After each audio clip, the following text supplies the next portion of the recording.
खुलुमबाय गिबियावनो नोंथांमोन बयखौबो सोरजिरा क्रिएटिभिटी चेनेलाव बरायनायजों लोगोसे गोजोन फुंबिलिनि गाहाम हामलायनायखौ बावहरनाय जालायबाय। दिनैनि माखासे गोनांथार खौरांफोरखौ नोंथांमोननि सिगाङाव फोरमायथिना होनो आवगायनाय जालायबाय। नोंथांमोनहा नायनानै जुदि मोजां मोनोब्ला लाइक खालामगोन, शेयार खालामगोन होनना आसा खालामबाय आरो सानफ्रामबोनि बेबायदि गोनांथार खौरांफोरखौ मोनबाय थानो लुबैदोंब्ला जाहाथे चेनेलखौबो साबस्क्राइब खालामनानै लायो बेखौनो गुरै खावलायबाय। बिदिब्ला जोङो दिनैनि माखासे गोनांथार खौरांफोरखौ खोनासंलांदिनि।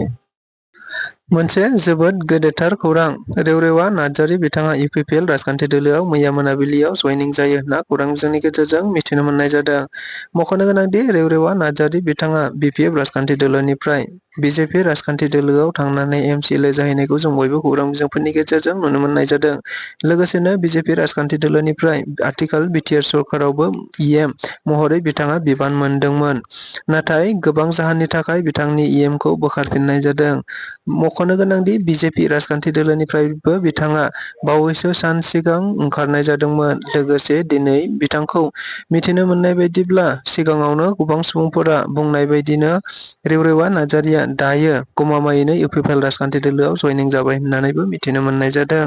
लोगोसेनो रेवरेवा नार्जारीजों गोबांथार बिथांनि मददगिरि, हेफाजाबगिरिफोर आरो गुबुन गुबुन राजखान्थि दोलोनिफ्राय दायो इउपिपिएल राजखान्थि दोलोआव जयनिं जादों होननाबो मिथिनो मोनबावदों।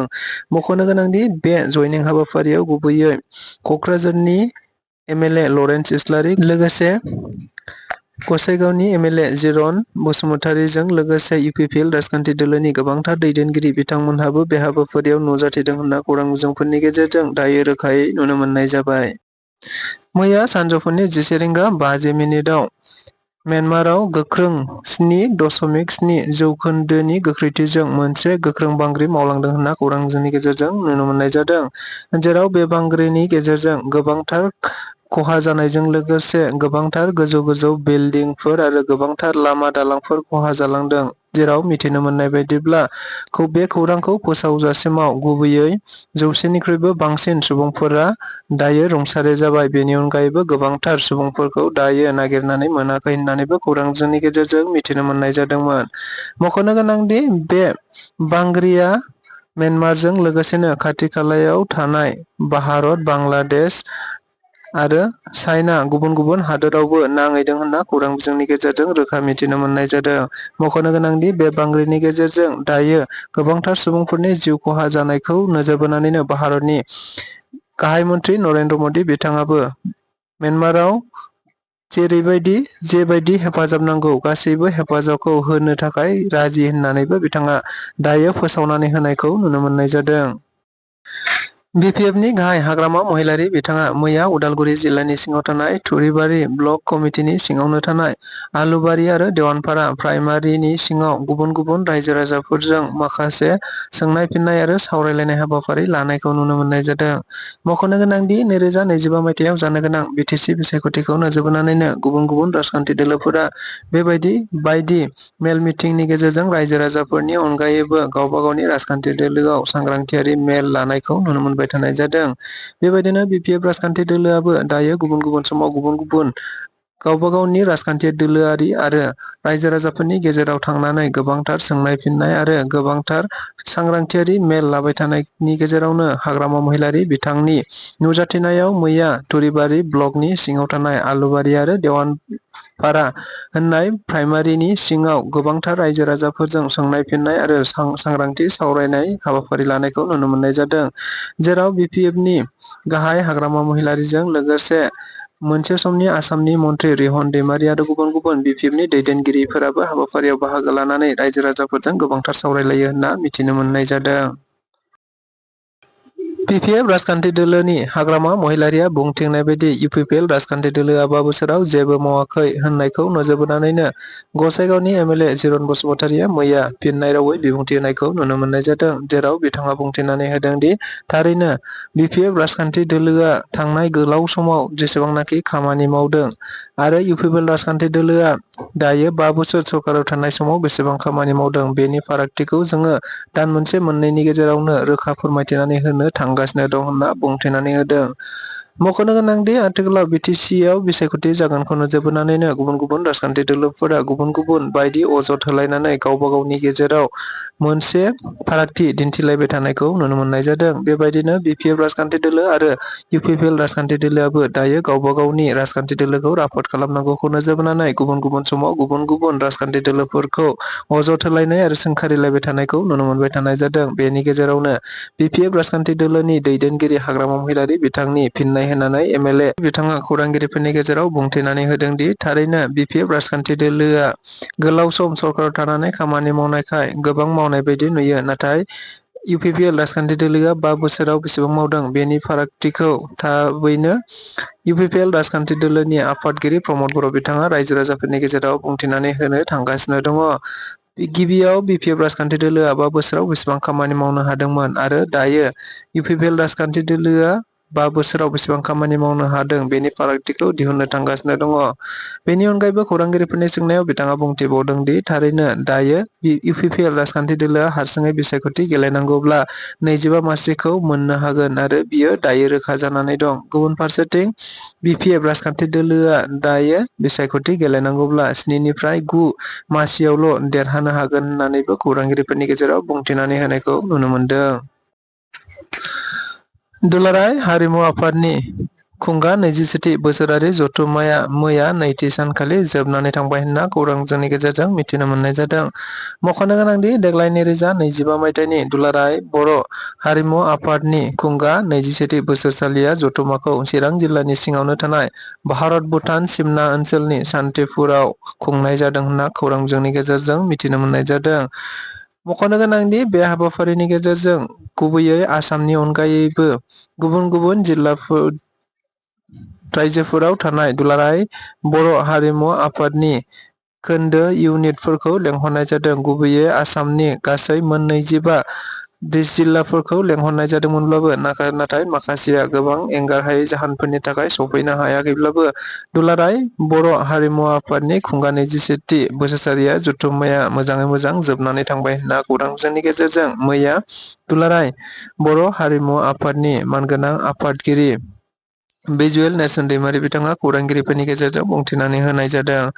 मख'नो गोनांदि बे हाबाफारिनि गेजेरजों बर'फोरनि गोदान गोजाम गोबांथार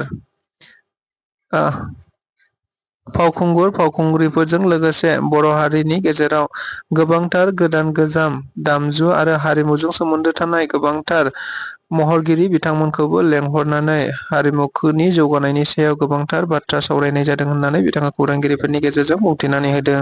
बोसोराव जों बेसेबां मावखो आरो थांनाय बाराव हाग्रामा महिलारि बिथां दैदेननाय बिपिएफ सरकारा बेसेबां खामानि मावदों बेखौ जोंनि बिटिआरनि चिफ मानगोनां प्रमद बर'आ नैबे दान मोनसे मोननैनि उनावनो मोनसे डाटा दिहुननानै होनाय जागोन जे जोङो बेसेबां मावनो हाखो आरो बिथांमोना बेसेबां मावदोंमोन। दा बिथांमोना पिरियडआ गोबाव मावलांनायखाय मानसिफ्रा सानो बिसोर रासिन मावदों होननानै, नाथाय जोङो 5 बोसोर आरो बिथांमोननि जागायनाय 5 बोसोर बिनि रेफारेन्स लानानै एखे रिटेन मोनसे डकुमेन्टस जोङो पाब्लिकनो देखायनो नागिरदों। बेखौ नोंथांमोना मोनगोन, अब्लानो बुंगोन जे रायजो राजाफ्रा थारैनो थांनाय समाव रासिन मावनाय जादोंना एबार रासिन मावनाय जाखो। दा लामा सामा बिथिङैखौ नायोब्ला जोंथ' नुबाय जोंनि बे एलेकाजोंथ' गैयामोन।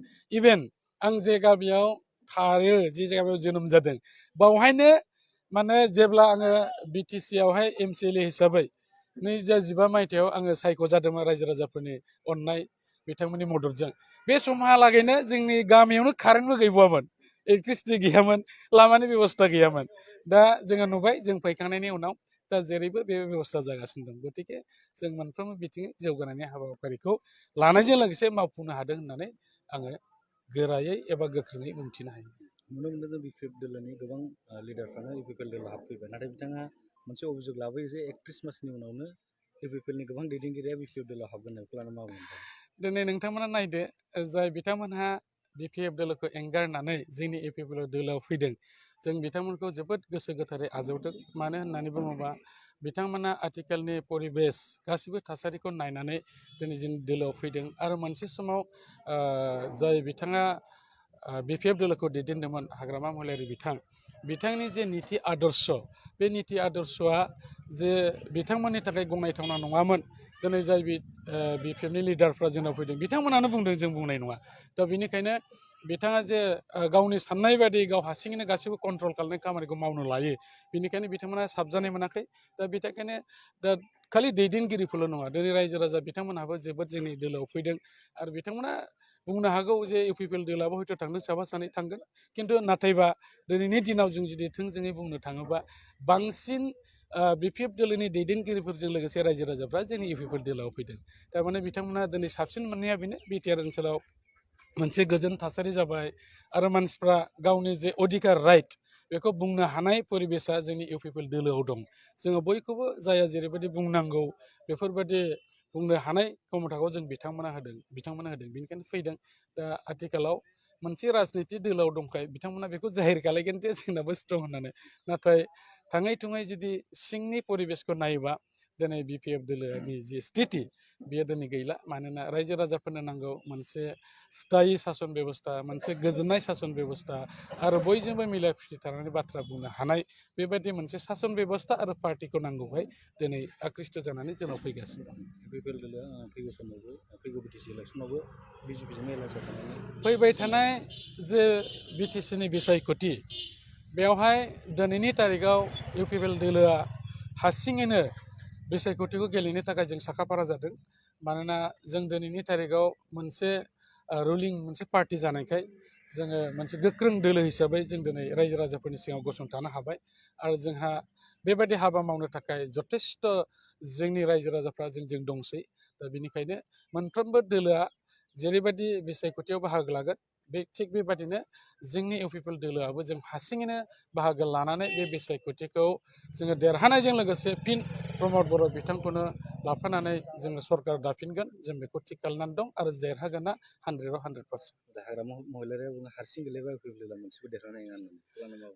बिथाङा फैबाय थानाय समखौसो नुसिगोन जे इउपिपिएल दोलोआ बेसेबां मासि देरहानो हागोन जोंथ' दिनैनि तारिखाव होनदों जोङो 25 सिटआ अलरेडि जोङो देरहाखानाय दङ आङो जुदि बुंनो नागिरोबा दिनैनि तारिखाव हयथ' थिग जानाय नङा अब्लाबो आं बुंगोन जे बिपिएफ दोलोआ फैबाय थानाय समाव बिथांमोना सिंगेल डिजिटल' मोनगोन बिथांमोना सिंगेल डिजिट माने बिथांमोना हयथ' 7-8 बेफोरावनो थागोन आरो माने मोननै संखिया थानाय नङा बिथांमोना बेबायदियाव बिथांमोना देरहागोन